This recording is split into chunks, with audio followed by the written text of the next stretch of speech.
of WWTH. It is with pleasure that I come into your home today, for I know those listening to me now are interested in helping people. If this were not true, you would not be listening. Let me take this opportunity to thank the many thousands who have been writing to me. I love to receive your letters, so when you have something, or even if you don't have something to say, still feel free to write, because I'll answer every letter. Many people have asked me what I mean when I say build a fire in a person and not under him. My life has certainly been anything but good. Exciting? Yes. Dangerous? Yes. Honest? No. Rewarding? Well, you might say yes and no to that question, but then it is through the grace of God that I am able to talk to you about the fire which was built in me.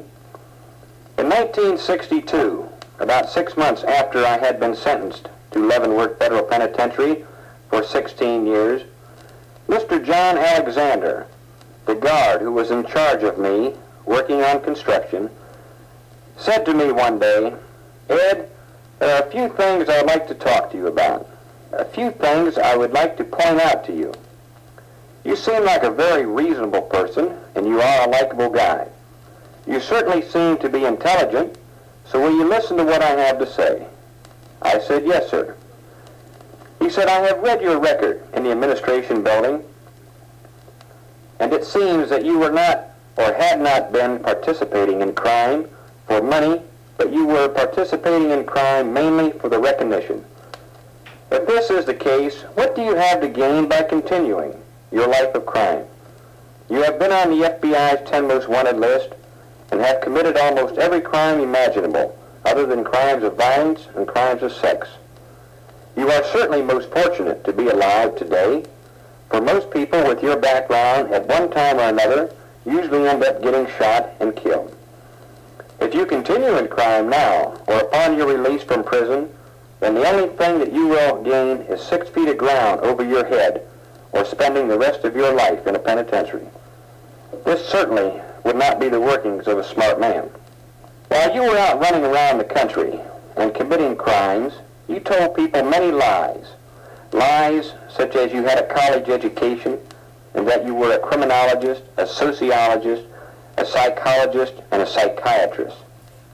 It seems that you were telling these lies because this is what you really wanted out of life: to have an education and to be a criminologist, or to be able to participate or deal with crime in some way. If this is the case, why not take advantage of your time here at Leavenworth? Let time serve you instead of you serving time. Why not start back to school and get an education and learn a trade so that when you are released from the penitentiary, you will have a job, you will have an education, so that when you are released from the penitentiary, you will have the job and the education you were telling people about. You could have a job and know a trade so that you could work and live a free life and be a free man and not have to worry about the penitentiary food or the penitentiary procedures. Think about these things and let me know if this is what you want. If it is, I will do everything possible to get you started on the right foot. I decided that I certainly had nothing to lose by doing it, and if I liked it, I would have everything to gain. Mr. Alexander was certainly a likable guy. He seemed to always be on the level and trying to help people. If you had something to ask this man, or if you just wanted to talk to him, it seemed that he always had time to listen, even when it seemed apparent that he was in a hurry. At that time, I had approximately a 7th grade education. I went on to complete my elementary and high school education and 2 years of college. I received my Associate in Arts degree from Highland Junior College, completed 3 courses in Dale Carnegie, completed 5 years of vocational training in the building trades, 3 courses in first aid, including the instructor's course, and 3 courses in civil defense, which also included the instructor's course. A lot of people have asked me how it is possible to get a college education while in the penitentiary. In Leavenworth, it came about in the following way. The state legislature passed a bill which enabled Highland Junior College to expand their campus. Highland Junior College was about 15 or 20 miles down the road. This expansion took in Leavenworth Federal Penitentiary. This is one reason that I can tell people that I was honestly on campus and not in the penitentiary. Once this expansion was completed, Highland Junior College then worked out a program with the University of Kansas so that the professors from both of these schools would come into Leavenworth and teach the same college courses that they taught outside. To attend college, you had to have a high school education and take an entrance examination. I managed to stay in Leavenworth for 5 years without one disciplinary report of any kind. This is what I mean when I say build a fire in a person and not under him. If you build a fire in a person, all he is going to do is move to another spot where it isn't quite as hot or quite as troublesome. If you build a fire in that person and get him interested in himself, then he sets his own goals and he knows where he is going. In this case, it was Mr. John Alexander who put the skates on my shoes and gave me a shove. It was then up to me to keep that momentum going and to set my goals. He took the time to read my record and to observe me. He wanted to help me, and he most certainly did. He is directly responsible, through the grace of God, for my being a free man today, and he is responsible for my being able to come into your home and talk to you today. As I said, I was at Leavenworth for 5 years, and not once while I was at that penitentiary did I have any kind of a disciplinary report against me. This in itself is a very, very difficult thing to do, especially when you start on a rehabilitation program as I did. For you always have those fellows around you who are jealous, and those fellows who feel that there is some scheme to your new program. They wonder whose toes you might be stepping on, who are you squealing on, and things of this nature. So consequently, they agitate you.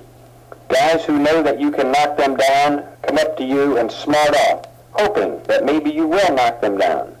In doing so, you will naturally be getting in trouble, and you would then have a black mark on your record, and this individual could then take the credit for this. So many times in those 5 years, I turned my back, and I ate my pride, but the fire in me was awful great and awful hot, and I decided that I would put every effort into my rehabilitation program that I had put previously into my career of crime. If I could keep this up, there isn't anyone who can change me or get me away from my rehabilitation program. After spending 5 years at Leavenworth, I transferred to the Lewisburg Federal Penitentiary in Lewisburg, Pennsylvania. Because Lewisburg was closer to my home in Akron, Ohio, and I had a good record, and they no longer considered me an escape risk or a bad criminal. All men are put into quarantine when they arrive at one of the penitentiaries, whether or not they have just been transferred. After I was released from quarantine, I started a first aid program and a civil defense program at Lewisburg.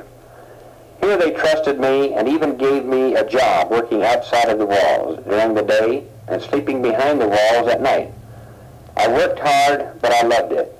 Just the fact that they trusted me for the achievements which I had made at Leavenworth restored my faith in mankind and reassured me that there were a lot of people besides Mr. Alexander who wanted to help me and others. Before you can take advantage of this help, you have to know who you are and where you are going. You have to be interested in yourself and be willing to try to do the right thing. It will be hard work, and it will always be hard work, but then I think that you will find your reward in the end. Upon my arrival at Lewisburg, I knew that I would be going up for parole in about 6 months. I also knew I was going to need a parole plan, so I started working on one. First, I needed a job. I wrote better than 100 letters to different people about getting a job around the Akron area. Only 2 people took the time to write back. One letter was from a rubber company stating that the only way they could hire me was for me to come there, take the test, fill out the application, and meet them. Of course, this was impossible at that time. The second letter was from a man who had a heating establishment in Akron. He wrote to me 3 or 4 times. He wanted to help me, but he couldn't. because he was having problems of his own. After I found that I was unable to get a job by writing to the many employers around Akron, I wrote a letter to the Honorable Judge Victor in Akron, Ohio. I told him what my problem was, that I needed a job as well as a place to live. I asked him if he knew of anyone who might be interested in helping an ex-convict, such as myself. He forwarded my letter to Reverends Bill Denton and his son Bob of the Denton House, which is a halfway house in Akron, Ohio. Here the Reverends tried to help men being released from penitentiaries. If these men need a job, they will try to find them one. If they need a place to stay, they will let them come into their house and live. If they had some money, or if they had a job, then they were asked to pay $40 a month for their keep. For this $40, they received food, a very clean room, and nice quarters to live in. If they did not have the money, then they were not expected to pay anything. The advantages of going to the Denton House were that it gave you an opportunity to become familiar with the city, to go out and look around, and to find out what part of the city you would like to live in. It gave you an opportunity to look for a job in the type of work that you would want. I received a letter from Reverend Bill Denton stating that if I needed a job, that he would find me one, and that I was welcome to live in the Denton House when I was released from prison.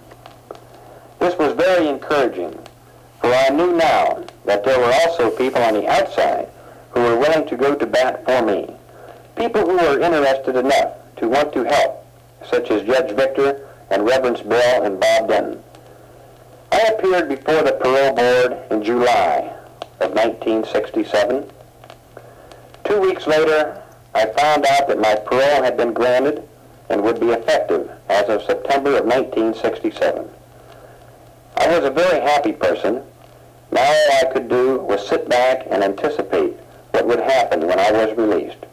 I would go to the Denton House to live, but Reverend Denton wouldn't have to find me a job because about a week before I went before the Parole Board, I met a fellow in the institution who was able to arrange to get me a job.